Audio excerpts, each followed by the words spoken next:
I don't want people to just look at this work and say, it's pretty, I want it in my house. I'm like, why do you want this in your house? You know? Like even Allison's, I love her work. I'm just like, wow, it's heavy, but it's beautiful at the same time. I don't want the work to become gimmicky to where the viewer and myself to where we don't have to work anymore. It's like, oh, it's Kenyatta's in Hinkle. She's just drawing on top of these things. I know she's drawing. I don't want that to happen with my work as I continue to work on it and with my relationship with the viewer. Like this work, everything I'm doing is really hard for me to make. If it was easy, I think that would be really, really boring, and I don't think that people would be able to have the emotions that they've shared with me. You know, I feel like I'm in it together with my artists. And that took me a long time to get to that point because I used to just be so angry, like, no, everybody's racist. I'm just gonna make this work and so they can go into the gallery and they're gonna see that they're racist, you know, but what happens when I'm racist? You know, what happens when I have these things inside of me? What happens when people in my family are racist? You know, you start thinking about these things a little bit more deeper. I feel like I'm becoming wiser as an artist and just even living in other places in the world and seeing different, I feel like I'm growing. So perhaps my viewers will continue to grow with me. That's what I would want. I mean, I don't want people to just cry every time they look at the work or be angry every time they look at the work. I want complexity. Just one more question. Okay, there's an obvious growth in your works. What is your next step? You've made instruments, you've made textiles, like white colors. That is such a good question because I've been thinking about that a lot. What I realized that through making a lot of these, the instruments and things like that, and going to Lagos, that I haven't really gone in deeper yet. How do Kentifricans portray themselves? Like, what do they think about who they are? What's their story? What are they proud of? What are they not proud of? How do they get along with each other? Do people from the central region like people from the western region? You know, and how do the foods differ? Lagos has something like 250 million like different languages, and I was like, how do you talk to each other? I mean, it was amazing to see people like, I don't speak Yoruba, but I live next to Yorubans, you know, or Igbo isn't taught in the classrooms, but Yoruba is. So I'm really thinking about what's on underneath, kind of like that iceberg when they say the culture is like an iceberg, like you just see the tip of it, but underneath it's like a whole other mountain. Like I want to go down into that mountain underneath. So I think this is only the surface. I think it's only the beginning of Kentifrica. So now I really want to, and more movement and dance. That dance piece, that was the first time I've ever incorporated my love for dance or movement into my project. So I want to expand that more. And not just dances of like torture and like with nooses around your neck and you could probably die. But what are dances that they dance at weddings and, you know, and marriages and birthing and things like that. Like, I'm thinking about that too. So lots to look forward to. Yeah, it's a lot. It's always a lot. I'm going to keep doing this for years. There's a lot to look forward to. Do you see this in the future becoming a book? Yes. A series of books? Yes, I actually want to make a volume of Kentifrica and actually invite all of the collaborators that I've been working with to write their own kind of sections about Kentifrican history. Because I'm open to collaborating with multiple people. Like if you're like, I love the Kentifrica project, I want to work with you, let's do it. And it really is like making history, making these kind of volumes of this place. Yeah, so that's definitely something I've been thinking about for the past 6 years. But I just needed to like make stuff to like go in the book. If that makes any sense. So yes.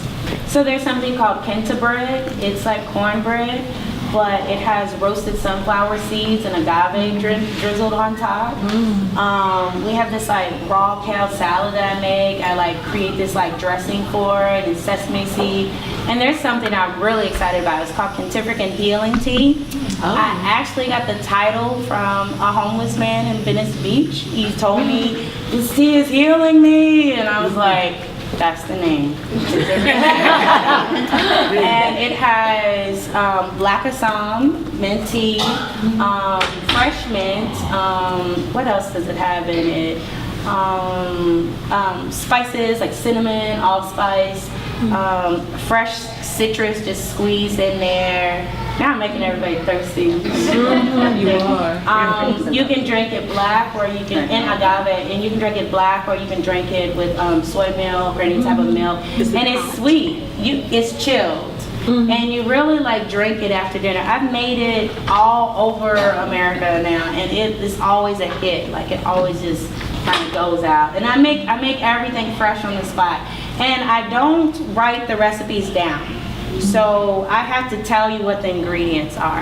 And of course people forget, and I'm like, that's good. So you go home and you make something up, and then that becomes Kentifrica. So that's kind of my approach to the cooking. And then I just recently in 2014, I did a cooking collaboration with a chef at Antioch College, and we fed everybody on the campus Kentifrica cuisine.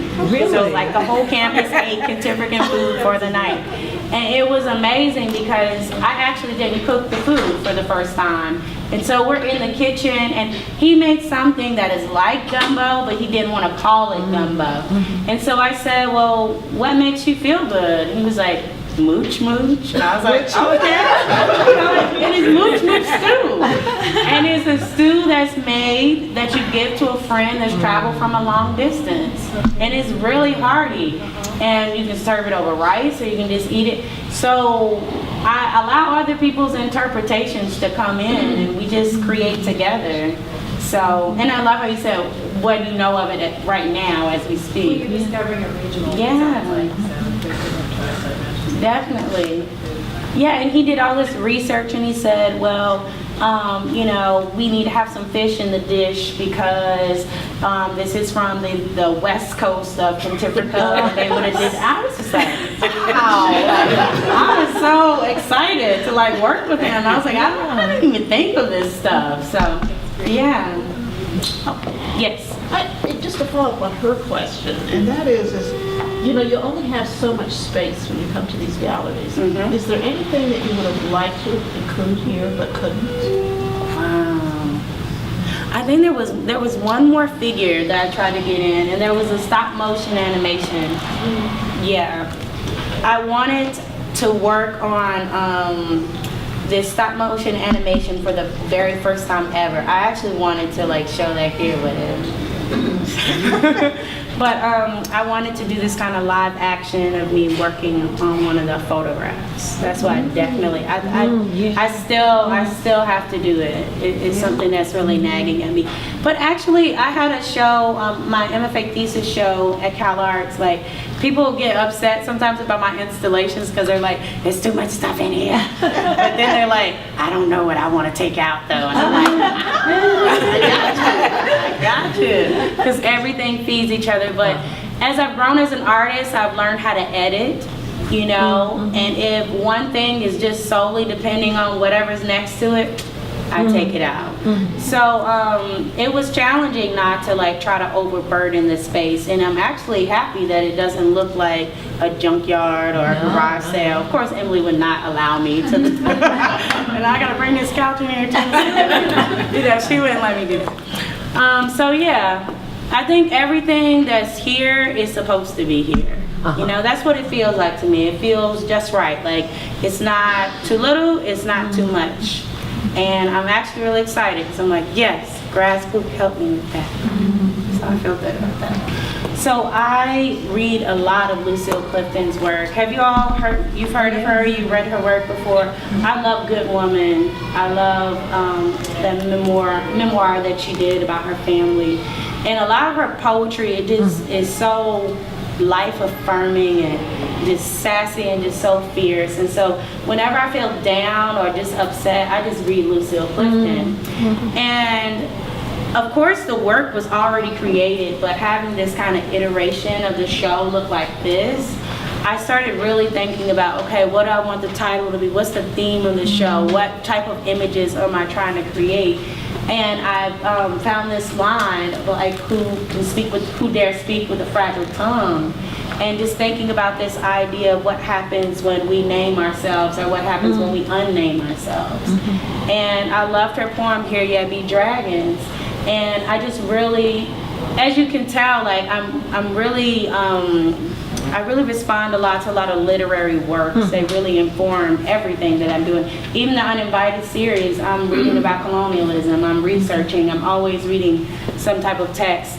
So it just made so much sense to anchor this whole show around those lines, who among us.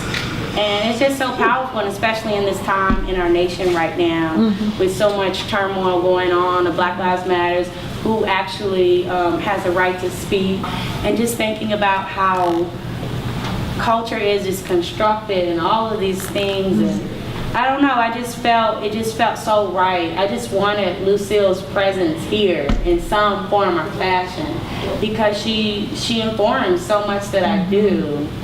I mean, yeah, there's so much to be said. And of course I read Audre Lorde and Jean Jordan, so many poets that really have transformed myself. Because it's like, if I'm not all right, then I can't do the work. So I need them and their words too to kind of lift me up. Yeah. As a child, did you read a lot, or were there people around you in your family or your friends who were into science fiction literature? So when I was little, my punishment was to go outside. because I stayed in the house and I read. And I mean, I would walk down the streets, and one time I ran into a pole because I was reading. So I've always been inside of a book, inside of all of these worlds. I really love, like, Toni Morrison's work. I mean, I grew up in a very, like, racist geography, and people were like, oh, you're African booty scratcher, and all these, like, horrible names. And so I could never understand why this was happening. But then when I would pick up Zora Neale Hurston or James Baldwin or these people, I could go into these worlds in these specific time periods and hear how they talked about these challenges and issues. And I had a really amazing reading program. We had an accelerated reading program at my middle school, and you could read college level books if you, like, passed the test and, you know, okay, you have an understanding of this. And so that was at your disposal, and you could monitor your own process. And then we had a drop everything and read program in school. So I kind of grew up where reading was really important. My mom, she would always buy me books. She was an avid reader, and we just always was encouraged to explore in our minds. And I remember I love Ray Bradbury's The Martian Chronicles, and just how political, like, all of those worked in. And when I went to college, I discovered Octavia Butler's work. And actually, she's really known for Kindred, but I like her more like Pattern Master and like her like really far out stuff. So yes, reading has just always been a part of me. If I don't read, like, I just don't feel right, you know. We're at the end of our time. Thank you. Thank you.